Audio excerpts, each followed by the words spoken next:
Hey everybody, it's Jenny here, the Prevention PT, and today Layla and I are going to talk to you guys all about shoe wear, what I recommend as a physical therapist for your shoes, whether that's, flip-flops, boots, exercise shoes.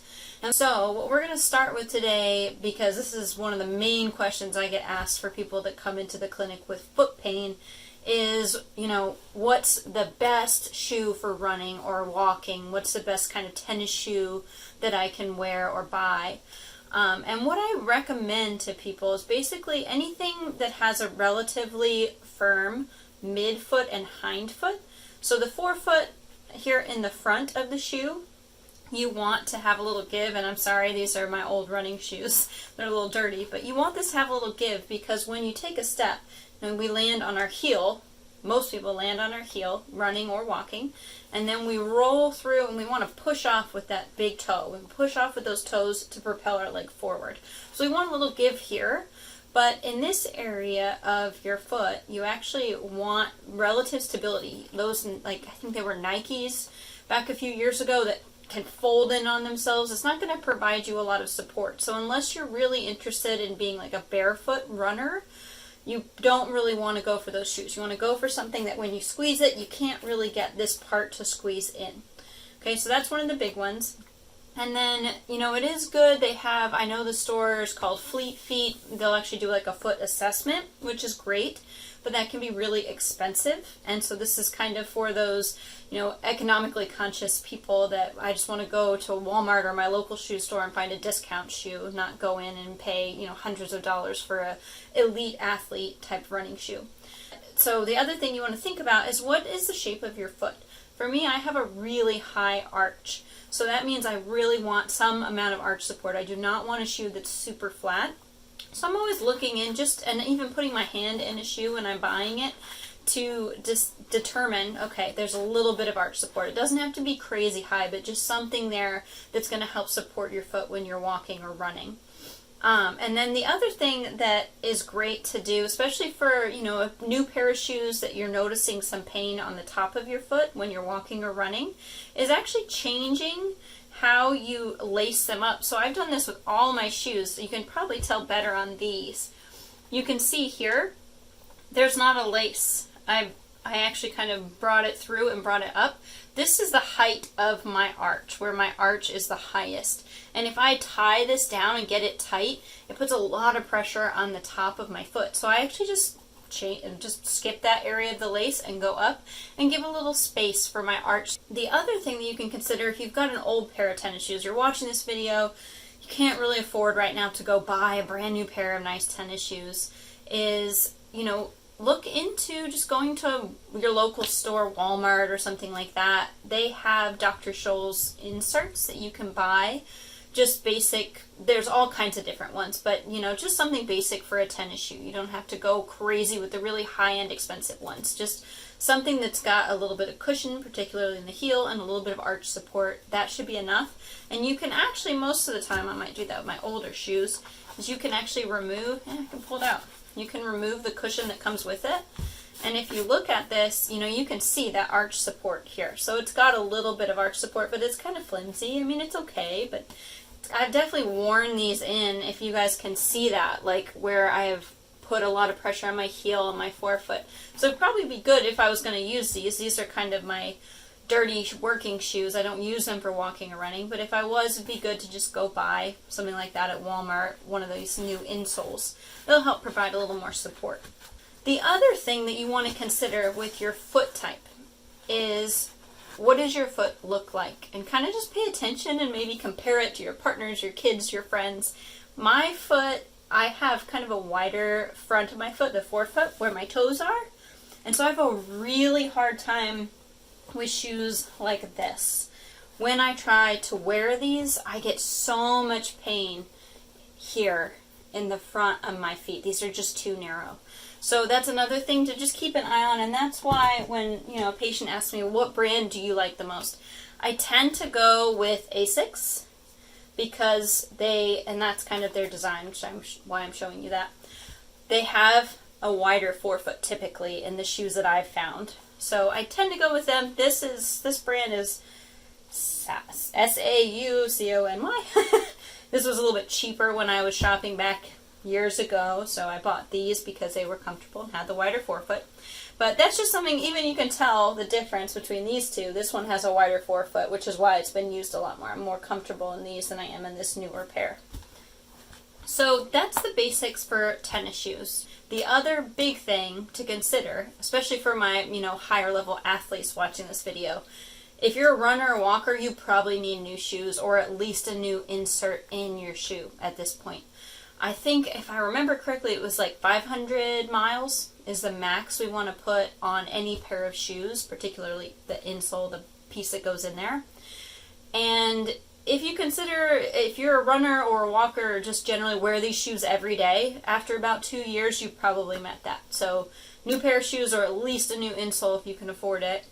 So that's the basics on tennis shoes. If you have any questions or something I didn't cover, comment below. I'll try to answer your question as best I can, or even do a more elaborate video on just these shoes. But that's the basics. That's what you need to know. And if you're really like, I'm wanting to get into running and I want to get into, maybe training for a marathon, it might be good to do that Fleet Feet and just invest in that so you're getting, a really tailored pair of shoes to your foot. Next thing is boots. Though men, especially work boots, you can kind of use the same information. And it's really similar. Like the strategies that we use with tennis shoes are going to go into anything we wear, pretty much. But with boots, the big thing that I do is inserts. I mean, you're going to hear that throughout this video. I use some sort of an insert to go into my shoe. So when I buy them, if you can bring your insert, then you can put it in and try them on with your insert in there. That will help you probably buy half size to 1 size larger. Normally I wear a 7, 7.5, but in boots I tend to buy 7.5 to 8.5, depending on the boot. Because thick socks, that's another thing. If you're wearing boots, it's probably colder, and you're going to want a thicker pair of socks and your insert in there. You're going to need a bigger shoe. So what I do with every pair that I go buy is I actually put my hand in there. And you do that with your boots. Put your finger in there and your thumb and feel the bottom. And kind of compare that to your tennis shoes. There's a little more give in your tennis shoe than there are in these boots. They tend to be pretty hard. They don't have as much cushion as the normal shoes. Their cushions are a lot thinner. So that's where, again, putting an insert would be great. Now, my favorite one, and I don't know if they make these. I think I bought these last year. I'm sure they probably do. It's Dr. Scholl's. That's the brand that I pretty much buy all my inserts from because I like them. But this one, if you see something like this, it's pretty flat. It doesn't have a lot of arch support, which is kind of the downside. But in boots, I find that when they don't have ties that you can adjust, it's a lot harder to put the arch support style ones in here because this area tends to be very tight. For me, particularly because I have a high arch. If you've got a flat foot, you may be able to get one of these inserts with a little more arch support. But if not, this works great for me. I use this in this pair of boots in Italy, walking all over Rome, Florence, Pisa, Amalfi Coast, everywhere. I wore pretty much these boots because it was pretty chilly, and this insert, and my feet hurt because I walked more than normal, but not nearly as bad as they could have. This really saved me, is just putting this insert in those boots. So that's a big one for any kind of boot. If you're using ones like this with a little bit of heel, especially you ladies, these may work, but I find they tend to kind of scooch forward. So you may consider Dr. Scholl's. I don't own this, but they have like a little high heel style sticky, just a little small one, just for the front of your foot. You might be able to get down into those boots or on your high heels if you're wearing high heels for work. Buy one of those, take that with you when you're trying them on and actually put it in there. Maybe if you can, buy two, so one you can kind of throw away after you've tried on a few pairs with them.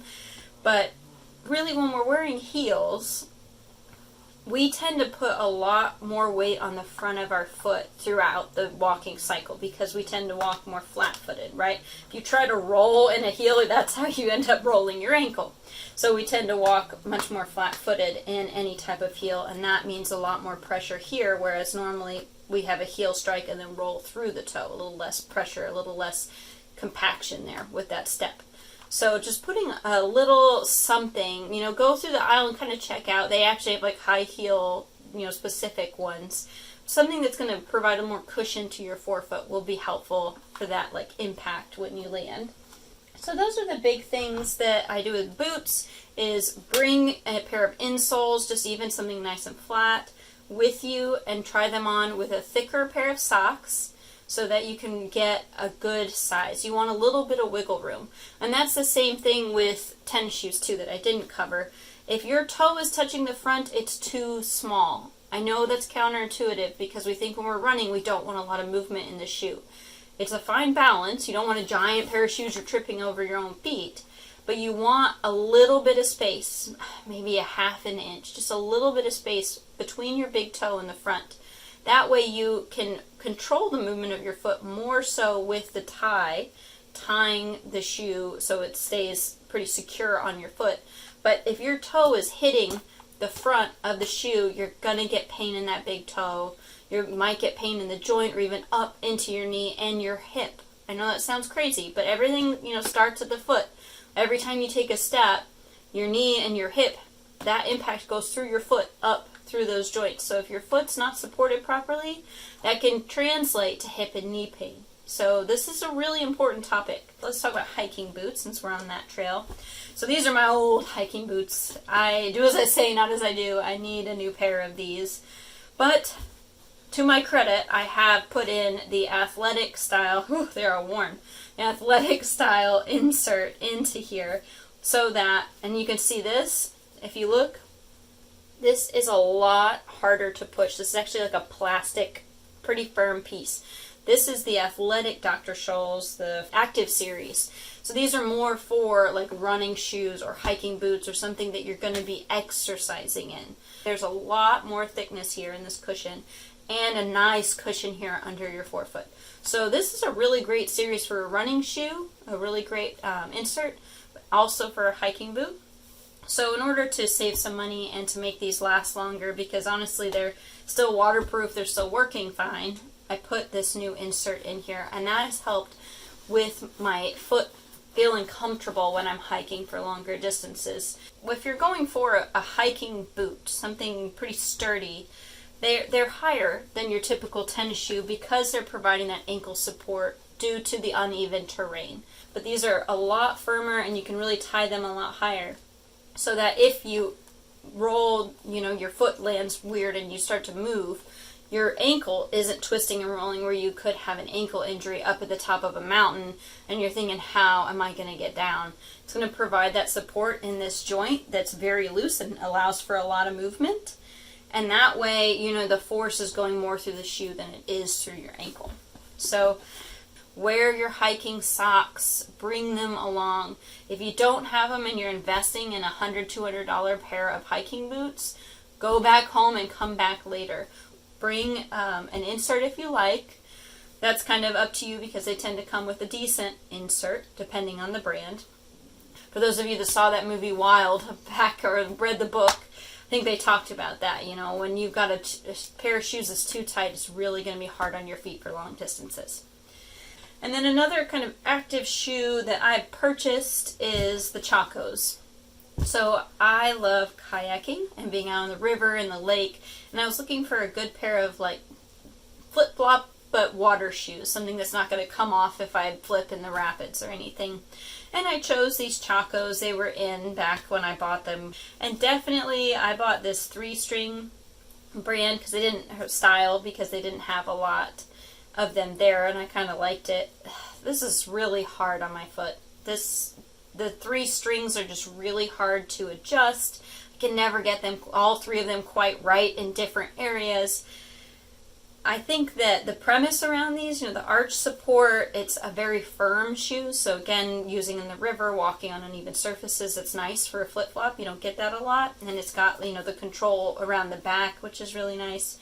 I would not recommend the 3-string. I haven't tried like the single one or the double ones, so I can't really speak to those from experience, but I would say if you're thinking about buying a pair of these, buy the single one because you're going to be able to adjust it a lot easier and get it fitting your foot.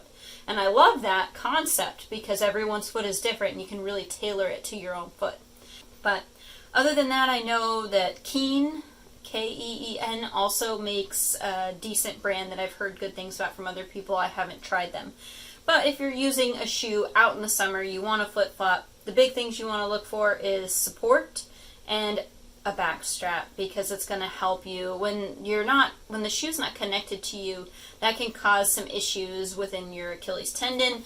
This guy back here can get painful. We can have issues in our arch. You can have just general pain and discomfort in your foot or your knee or your hip. I've definitely seen patients come into the clinic after going on a family trip, Disneyland, or going for long walks somewhere, Europe, Mexico, wherever, national parks, and they're wearing flip-flops that are not supportive, that are super flat, and they come back with knee pain, hip pain, foot pain. And we talk about definitely shoe wear. So that's a big one. Another pair of flip-flops that I purchased that I like quite a bit. The brand is Bear Traps.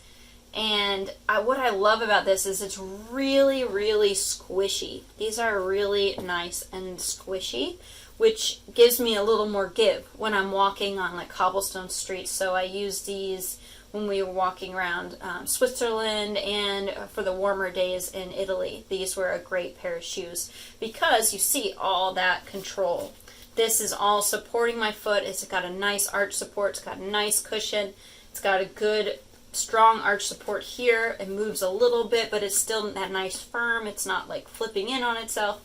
And then you've got the back zipper. Now the only problem I have with this pair in this brand was that I had to put this like moleskin kind of covering that's also in the foot section because the zipper kept scratching the back of my ankle, and I was getting so irritated. I was getting like blisters on the back of my ankle from this zipper part. So if they could fix that, this shoe is awesome. I love this shoe for everything else. It works great. Putting your feet in the water, you still got that support, so even though it's slippery, your foot's not sliding all over the shoe and falling off. You just got to fix the zipper. So pay attention to that if you're buying a shoe that doesn't have this kind of strap as a Chaco, but more of a zipper.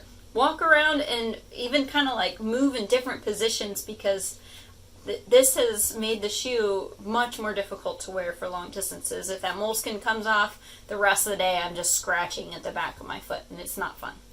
I love this style of shoe. I want to buy 50 of them because, minus the cat chewing at it like a dog when we first got her, it's a really thick, nice cushion, which again, the more you can have that impact be absorbed through the shoe, the better it is for your body. So walking long distances in these, I love it because they've got a little more support here with the extra straps, so my foot doesn't slide quite as much as in like your typical single strap flip-flop. So I love these types of flip-flops. This one says Mush on it, but you can find these at the shoe store. Just, take a look. Teva, they're Tevas. That's the brand. So I love this brand. I love this flip-flop. I have this really, cute pair of flip-flops with these shells on them and pearls, and like this pair is so cute. But look at that. Like the comparison, now this has been worn a lot more, but these are just rock hard. I'm walking these for like 5 minutes and my feet are already hurting. I'm just like, can I get these off or sit down? Same thing, this is like no arch support. So the cute flip-flops are great if you're just walking in and out of the restaurant and going home. But if you're wanting to wear a pair of flip-flops walking around the beach or walking around the lake or the river all day, and you don't want to buy a pair of Chacos, this is a pretty good budget find, just a light pair of flip-flops. I actually wear these around the house because if I don't wear them, I get a good amount of pain in my heel and in my midfoot where my plantar fascia is. I have a little bit of plantar fasciitis. And it really bothers me if I walk around barefoot. And that's a big thing. If you've been diagnosed with plantar fasciitis and no one has told you this, wear shoes all the time. Flip-flops around the house, a pair of tennis shoes around the house will help immensely. Just giving your foot a little bit more support when you're walking. A lot of us like those Toms, these cute little flat type shoes. These are my cute Razorback ones. I think I got off of Etsy a few years ago. They're a little worn, but they were hand painted, so woo, Pig Suey. But what I put in the Toms, now I've got a few different size Toms in my collection. This pair actually has like a plastic piece on the bottom of it that helps support my arch, which is great because there's not a lot of arch support in these. It's kind of the same as the other flip-flops over here. They're very flat. So this nice firm plastic arch support is awesome if the shoe is big enough. When I bought these, I bought them online. I didn't try them on. They're a little small, so I cannot fit these in here comfortably without wearing the heck out of my foot because it pushes against the top of the shoe. But if you're going in to try on a new pair of Toms, bring this with you. Go buy it. It's got a really nice heel cushion, and that arch support is so awesome. These make the Toms super comfortable. I could walk all around New Orleans on St. Patrick's Day without any foot pain with this cushion, with this insert.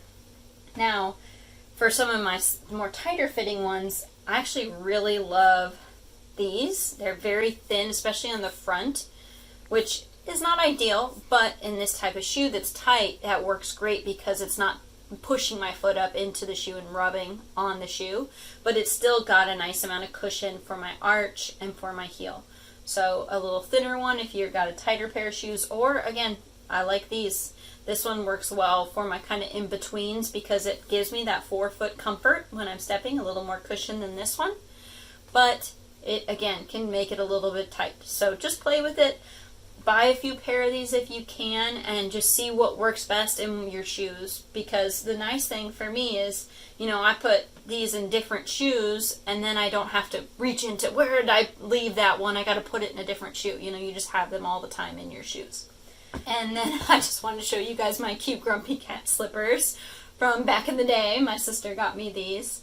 So slippers around the house, if you're a big slipper wearer, again, it's kind of the same as flip-flops. If it doesn't have a back, it's fine, but it could cause you some pain, especially if you're wearing them throughout the day in the house. That might not be a great option. So you want to just get something that's more shoe-like, more tennis shoe-like, with some cushion in there, with those same principles we talked about earlier. That's it for today. If you have any questions or comments on shoe wear, I'd be happy to answer them in the comment section. Please like and subscribe, and if you have any other ideas or things that you'd like me to cover in a future video, you know, comment below. I'd love to do that for you guys. Thank you so much for watching, and we'll see you next time.